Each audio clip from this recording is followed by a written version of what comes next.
चलता फिरता आतंक।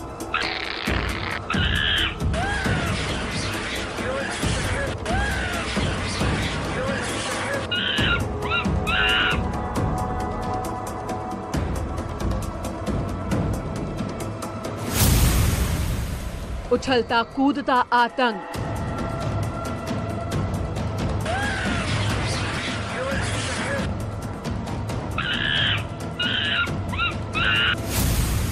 चार पैरों वाला आतंक।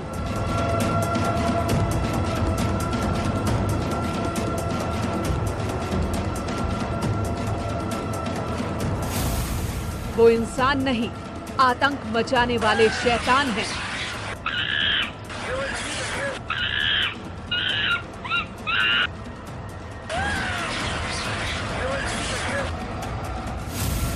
वो आपको डराते हैं,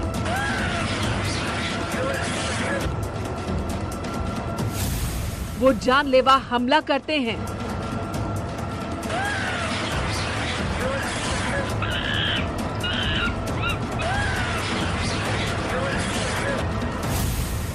उनके घेरे में फंसे तो मुसीबत तय।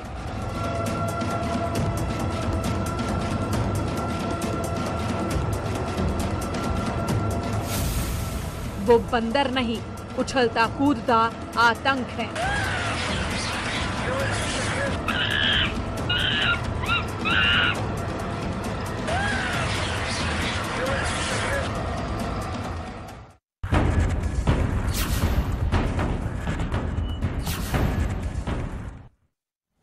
तो देखा आपने, वो चलते फिरते आतंक है, वो चलते कूदते आतंक हैं। जिधर से भी वो गुजरते हैं तबाही के निशान पीछे छोड़ जाते हैं।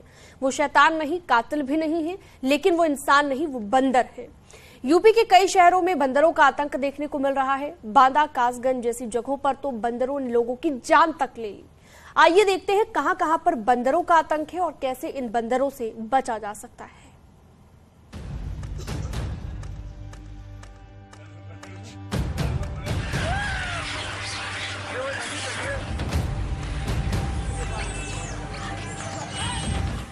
ये चलते फिरते शैतान हैं।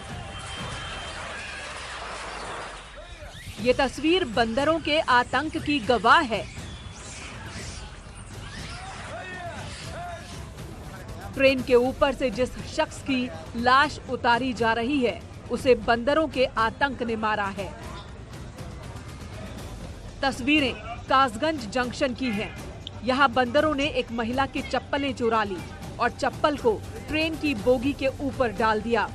बंदरों से बचते बचाते जब युवक ट्रेन पर चप्पल उतारने चढ़ा, तभी वो हाई टेंशन लाइन की चपेट में आ गया।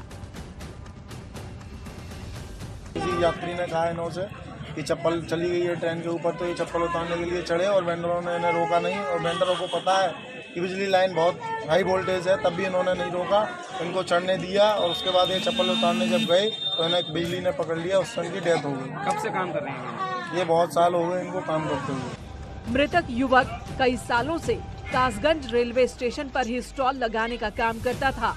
हर दिन बंदरों से उसका पाला पड़ता था, लेकिन कोई नहीं जानता था कि यही बंदर उसकी जान ले लेंगे। अब जरा बांदा में बंदरों का आतंक देखिए। घरों की छतों पर बंदरों का कब्जा है। स्कूल, खेत, खलिहान, हर जगह बंदर हैं। बांदा में तो बंदरों के आतंक ने एक मासूम बच्चे की जान ले ली। ये पूरा मामला बांदा के छापर गांव का है। यहाँ सैकड़ों बंदरों का आतंक देखने को मिल रहा है। यहाँ पर बंदर एक 2 साल के मासूम के लिए काल बन गए। पालने में खेल रहे बच्चे को बंदर उठा ले गए और काफी ऊंचाई से उसे नीचे जमीन पर फेंक दिया। बांदा जनपद में इन दिनों बंदरों का आतंक देखने को मिल रहा है, जहां पर तंदवारी थाना क्षेत्र के छापर गांव में एक 2 साल के मासूम बच्चा जो पालने में खेला था, उसको बंदरों का झुंड उठा लिया गया और एक बंदर ने बच्चे को फेंक दिया, जिससे बच्चा खून से लहूलुहान हो गया। हम अंदर लेटे थे जी, वहाँ से बंदर वहाँ पे बैठा था पहले जी। हमें कैसे पता कि अंदर घुसा है कि नहीं घुसा।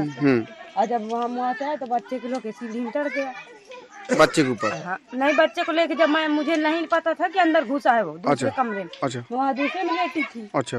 वहाँ जब निकल के बाहर बाथरूम किया, फिर अचानक से वो बच्चे को लेके निकला वहाँ से।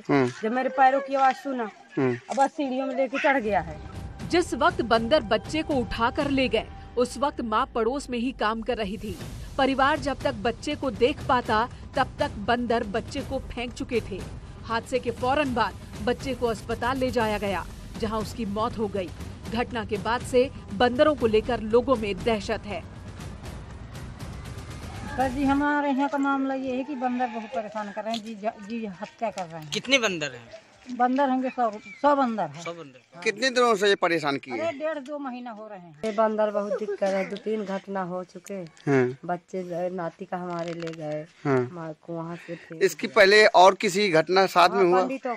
पंडितों उसके खेद लिया तो बुढ़िया आदमी उतरने न पाई से जीना से, तो वो गिर गई तो मर गए। 4-6 दिन पहले रिंकू प्रधान की मेहरिया को चबा लिया और घरवाली को, अब तो बांदा में भर्ती है। बच्चे की मौत के बाद बांदा वन विभाग हरकत में आया और गांव से बंदरों को भगाने का काम शुरू किया गया है। बात सही है कि छापर गांव में बंदरों का आतंक है। मैं वहां गया था और बंदरों को सरकारी कर्मचारी वहां से कई बार भगा भी चुके हैं। लेकिन होता क्या है कि एक तरफ तो हम भगाते हैं और फिर कुछ लोग जो है, कोई उसको चना गुड़ खिलाता है, कोई रोटी खिलाता है, तो दोनों विरोधाभास चल नहीं पाते हैं। बंदरों के साथ जो आस्था है थोड़ी सी, यदि आतंक ज़्यादा है तो हमें खुले में जो है खाना पीने की वस्तुओं को नहीं फेंकना चाहिए। बांदा की तरह ही चित्रकूट में भी बंदरों का आतंक मचा है। बंदरों के आतंक से लोग परेशान हो चुके हैं। आलम यह है कि लोगों को बंदर भगाने के लिए अपने घरों से बाहर डंडे पत्थर लेकर खड़ा होना पड़ रहा है।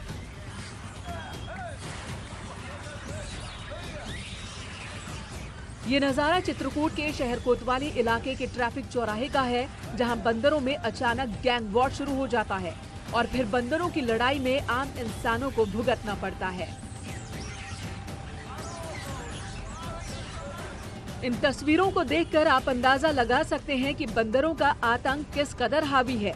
लोगों की छतों पर बंदरों का कब्जा है। बंदरों के आपसी झगड़े के बाद आम लोगों पर भी वो अटैक कर देते हैं, जिससे कई लोग अब तक जख्मी हो चुके हैं।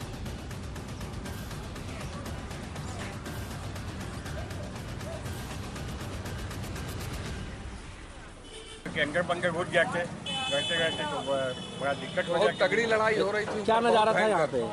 अरे बहुत भीषण नजारा था, बहुत भीषण बंदरों का युद्ध हुआ है। एक पार्टी इधर है, बाएं है, एक पार्टी दाएं है और दोनों गड़ रहे हैं। तो वो युद्ध देखा है कि ऐसा लग रहा था कि अगर कोई बीच में अगर इंसान चला जाए तो वो निश्चित ही उसको अधमरा करके छोड़ेंगे। इतना भयानक लड़ाई हो रही थी। मैंने तो पूरा लाइव मतलब एकदम अपनी आंखों देखा है पूरा ऊपर अपने घर से। घरों के बाहर लगे बैनर होर्डिंग्स भी बंदरों ने फाड़ दिए। साथ ही लोगों की टीन शेड और छप्पर को भी क्षतिग्रस्त कर दिया, जबकि छतों पर रखे गए सामान भी बंदर या तो बर्बाद कर देते हैं या फिर लूट ले जाते हैं।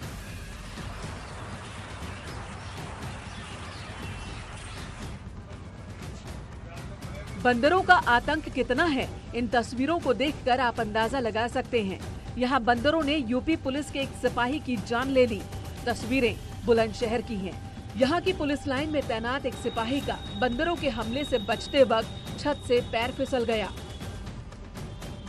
करीब 12 फीट की ऊंचाई से गिरे सिपाही को फौरन अस्पताल ले जाया गया, जहां इलाज के दौरान सिपाही की मौत हो गई।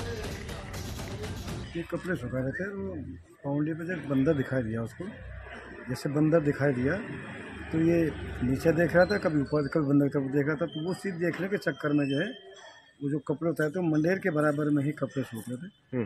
तो उसको यही नहीं पता चला कि मैं कपड़े यहाँ से उतारा हूँ, कहाँ से उतारा। वो बंदर से बचने के लिए तो उसका जो है पैर फिसलने के कारण वो नीचे आ गया। उसका पैर में ही फ्रैक्चर था, पहले पैर में फ्रैक्चर था, राड आई हुई थी, लेकिन उसी पैर में चोट थी, बाकी चोट से कुशल था, सब चीज़ ठीक थी।